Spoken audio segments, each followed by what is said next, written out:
Tonight on NYU Now, in a stunning development, authorities arrested Prince Andrew today in relationship to the investigation to the Jeffrey Epstein files.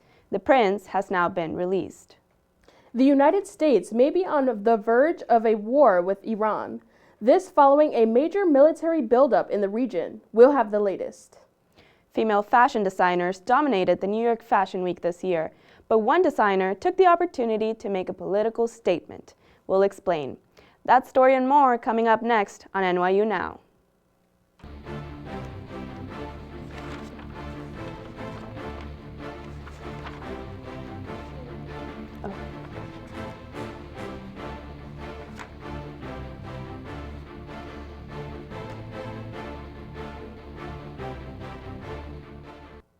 Good evening, and thank you for tuning in to NYU Now. My name is Autumn Vasquez. And I'm Adriana Santa. Here are the top stories.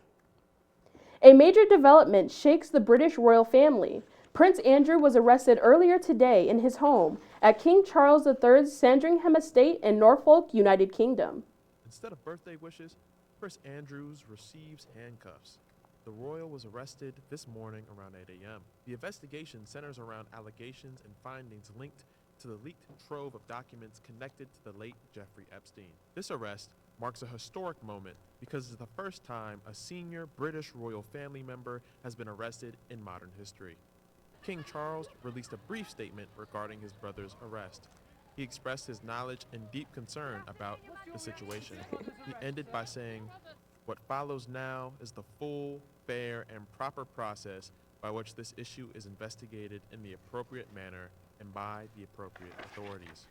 An Epstein survivor, Marina Lesedra, applauded the efforts to uphold justice by foreign countries and criticized the lacking response from the United States Department of Justice. I must be thrilled right now. You know, I just look at it, it's insane how everyone's taking action and we are doing nothing in the United States. I'm right here in Norway right now. We have Princess Meta answering some questions, and it's just really sad that the United States is not taking any action, but I'm very, very happy that, we have, again, we're making history here, so this is big.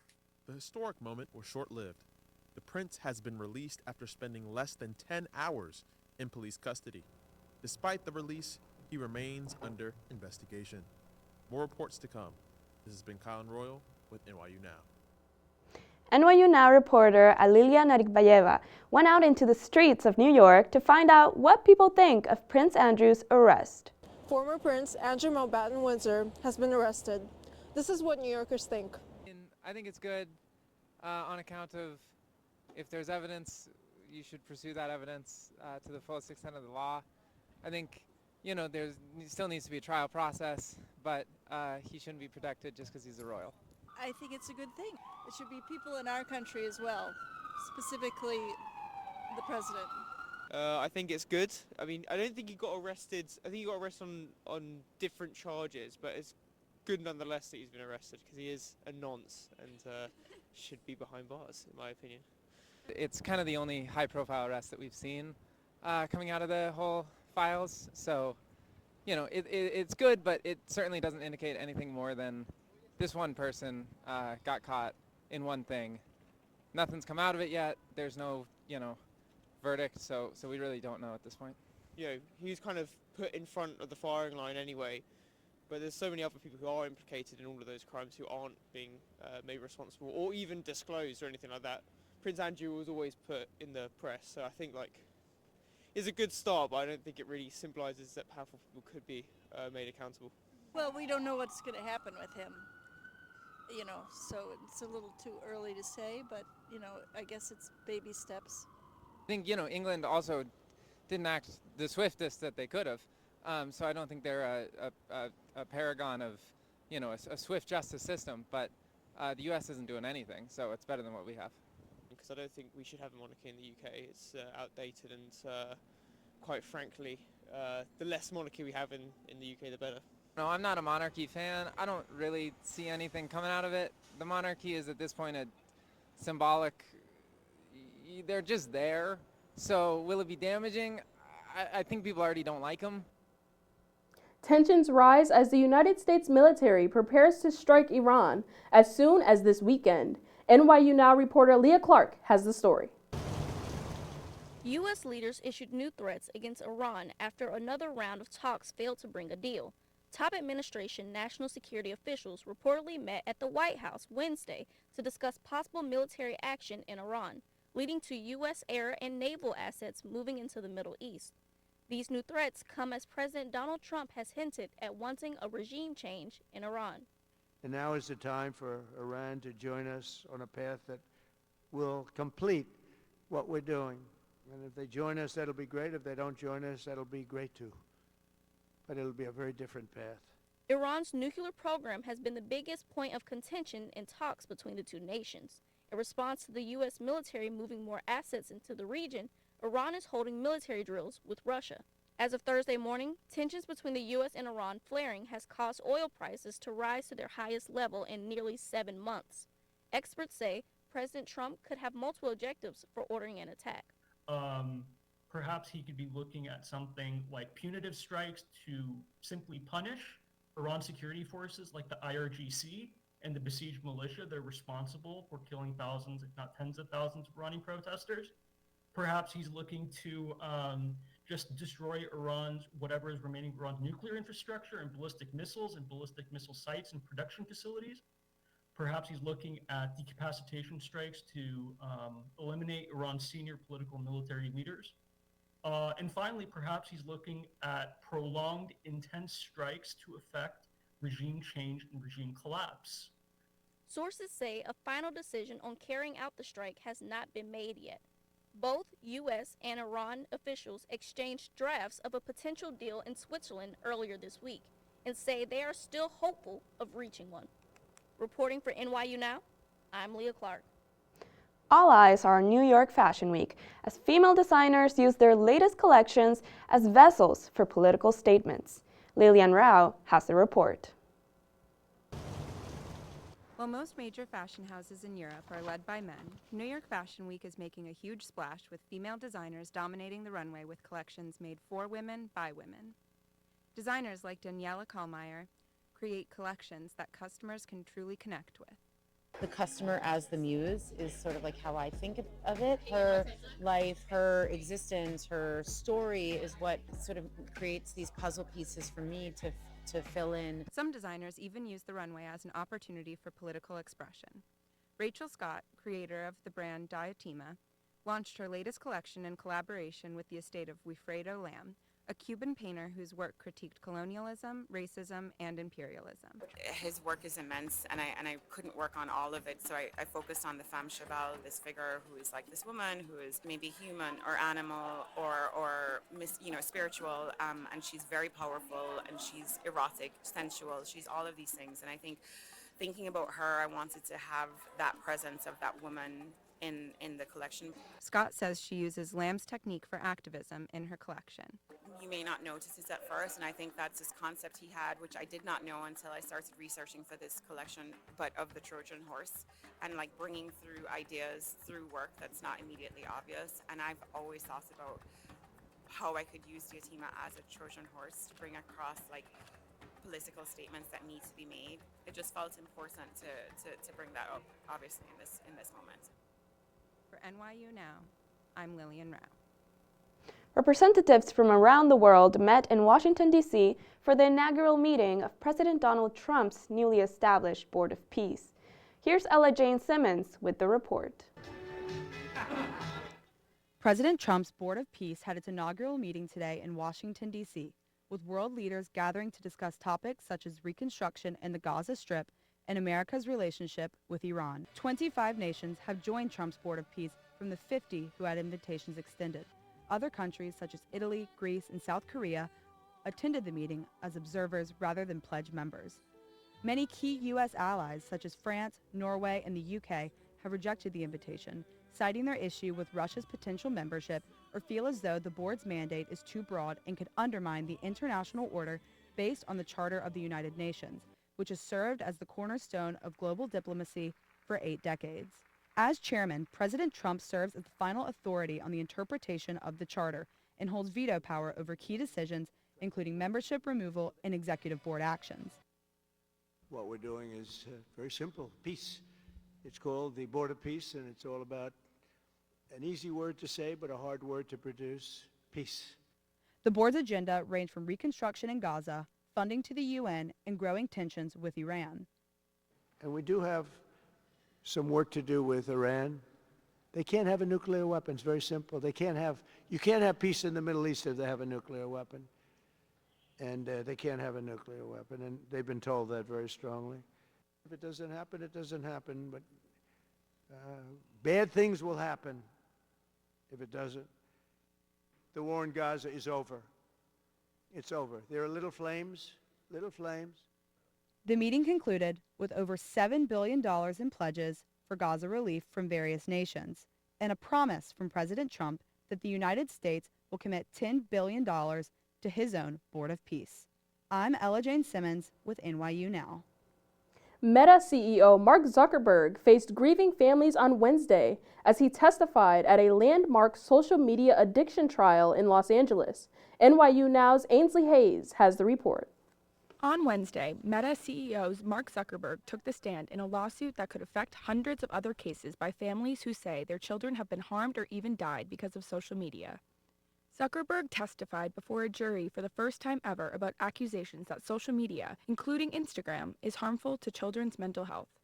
A 20-year-old woman, identified only as Kaylee, accuses Meta and YouTube of designing addictive features that hooked her as a small child, causing anxiety, depression, and body dysmorphia. Meta denies all those allegations and says it's implemented numerous measures to safeguard young users. At the core of Zuckerberg's testimony in the landmark trial were questions about what Meta knew about the potential risks to young people and whether they did enough to mitigate them.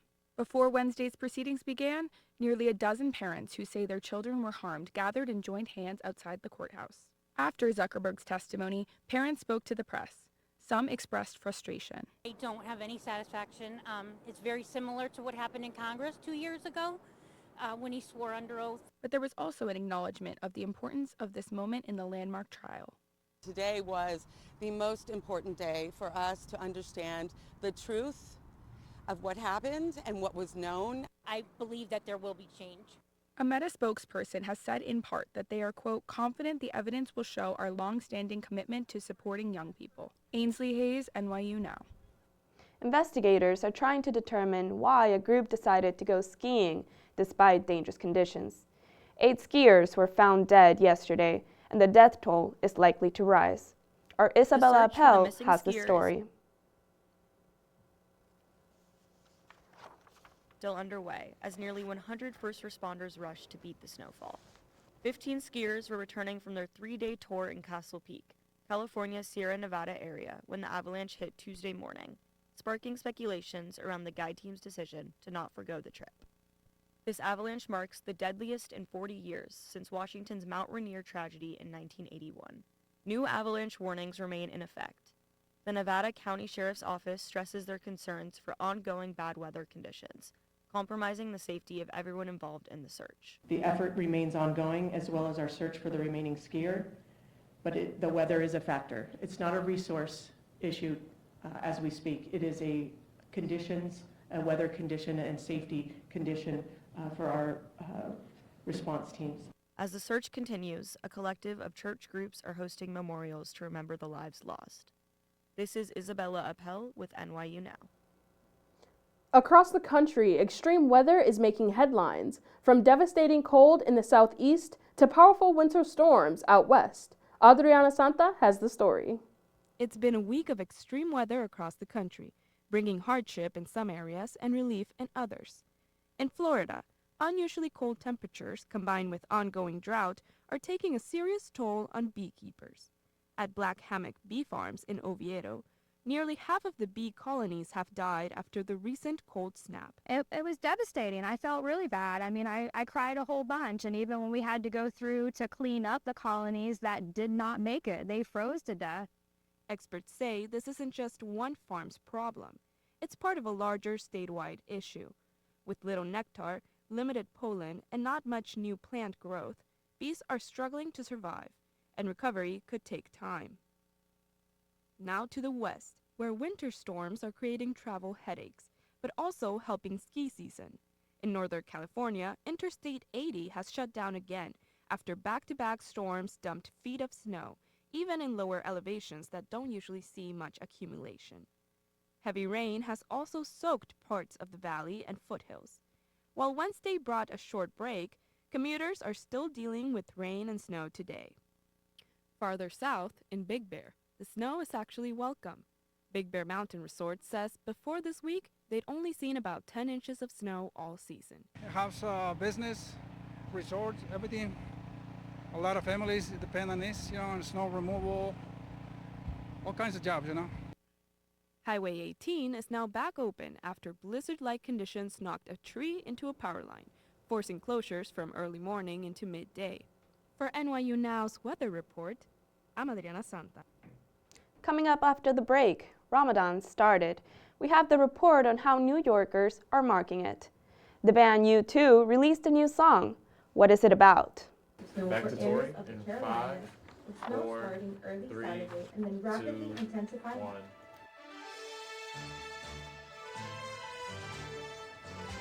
Today, President Donald Trump said he's instructed U.S. officials to reopen Venezuela.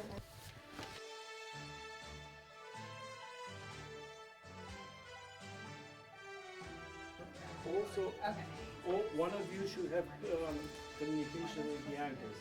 Sometimes you want to give up this communication to her.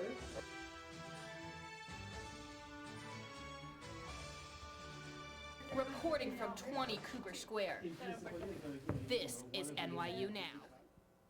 Welcome back. Now, an update on the story we've been following for the past 3 weeks. There is still no information on a location or suspect for the kidnappers of Nancy Guthrie, the 84-year-old mother of Today's Show's Savannah Guthrie. Authorities have reported they've received over 19,000 tips and have upped the reward to $200,000 for any breaks in the case. The Merchant House Museum on 4th Street has recently uncovered a new stop on the Underground Railroad. Miranda Garcia Santos has the story. For the first time in almost a century, a previously unknown Underground Railroad site has been discovered in the Treadwell Merchant House Museum. Built in 1832, the Merchant House is now the earliest known site of the Underground Railroad activity within New York City. Hidden on the second floor underneath a chest of drawers is a 15-foot passage used to hide and move former slaves. The tunnel was originally built by abolitionist Joseph Brewster to facilitate the fleeing of enslaved people from the Southern slave trade. As you can see here, it is a narrow tunnel that leads to the ground floor. While the museum knew this existed, it was only until recently that they found out what its true purpose was. Due to the house's vital historic significance, it is attracting visitors from all over the country. When I imagine the Underground Railroad in my own experience in school, I always thought of it as something that happened further south. I guess I knew that New York had laws and attitudes about slavery much different from those of other parts of the country. The fact that it was taking place here in New York, the fact that it was still a delicate situation even after slavery had been abolished was fascinating and eye-opening for me. Recently, the museum curators have urged the Mamdani administration to protect the house as developers are attempting to construct a new commercial building next door. This would threaten the structural stability of the historic home. Petitions have been passed around the local community. Today, the house stands as proof of New York City's abolitionist roots, yet it remains at risk. This is Miranda Garcia Santos for NYU Now. 1 million New Yorkers are observing Ramadan. Small restaurants across the city are adapting their hours to serve Muslim New Yorkers during Ramadan. Alilia Narkbayeva has this report. Ramadan has officially arrived in New York City, marking the first one under Mayor Zohar Mamdani, the city's first Muslim mayor. Nearly 1 million New Yorkers observe the holy month of Ramadan, a time for fasting, community, and reflection. Here in the East Village, Nishan, a halal Pakistani restaurant, is one of the many local spots adjusting its hours for those breaking fast after sunset. Hi, I'm Zishan. I'm the owner of Nishan, the home of the Pakistani chopped cheese down in the East Village. At Nishan, we sell Pakistani American street food. It's what I call kind of like a love letter to the foods I grew up. I have a Pakistani taste palette and an American taste palette, and all the recipes are a combination of that. So Ramadan is coming up. A lot of my customers are Muslim, so we don't eat from sunrise to sunset. Nowadays, sunset's like at 5:30, so things are going to change. But there's usually a nightly prayer, and on the weekends, after the nightly prayer, we like to go out, eat food. So I'm going to be open until 3 a.m. and we're going to be doing something called post Tarawih moves, which means we're doing a collab with every single, with a different restaurant every weekend and every day. So like this weekend, we're doing Pakistani cheesesteaks. We're gonna do chapli kebabs. We're gonna do like chot dogs the weekend after that, focaccia sandwiches. So now we have the first Muslim mayor in New York City, which is kind of amazing to see because we used to only get a touch of recognition of what Ramadan meant to us. There's 1 million people in New York City that celebrate Ramadan, and now the mayor does too. And I think everybody gets a better idea of like what it means. It's not only about food; it's about the community. It's about like learning. It's that 1 month of year out of the year where everybody is on the same schedule. We're eating at the same time. We're doing the same things at the same time, and we can all get together. And it's like showing the beauty of that, and then bringing hopefully all of New York along with us. Nishan will be open till 3 a.m. on Fridays and Saturdays. Lillian Baiba, NYU Now. A federal arts panel has approved President Trump's plan to construct a new 90,000 square foot ballroom in the White House. The Commission of the Fine Arts, a federal agency appointed by President Trump, gave final approval on his proposed ballroom design for the East Wing of the White House. An animation of the design has been released. Trump's primary argument for the addition is a need for a larger entertainment area in the White House. It will cost roughly $400 million, paid for by private donors, and be completed in 2028. The project has garnered public scrutiny, with the National Trust for Historic Preservation suing the White House in December to halt operations. Preservation groups and historians argue to respect the historic importance of the original building. I'm Victoria Naleski with NYU Now, and that's the latest. As the Trump administration continues to praise federal immigration agents, opposition is building, with rock band U2, the newest musical act to speak out. Sarah Gassel has more. Yesterday, U2 condemned the federal immigration crackdown with its new EP, Days of Ash. Released on the Christian holiday Ash Wednesday, the 6-track EP makes U2 the latest musical act to speak out against ICE agents. The Irish band says it is responding to mad and maddening times, including the fatal shooting of Renee Good by ICE agents on January 7th, which is addressed in the 4-minute track, American Obituary.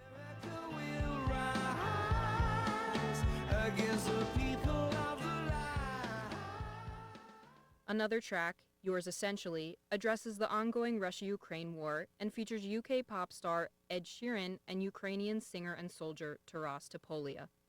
In a news release, the band announced a short documentary connected to the track will be released next Tuesday, the 4-year anniversary of the war. Reporting from NYU Now, I'm Sarah Gassel. That's all for NYU Now tonight. I'm Autumn Vasquez. And I'm Adriana Santa. Tune in next week for more.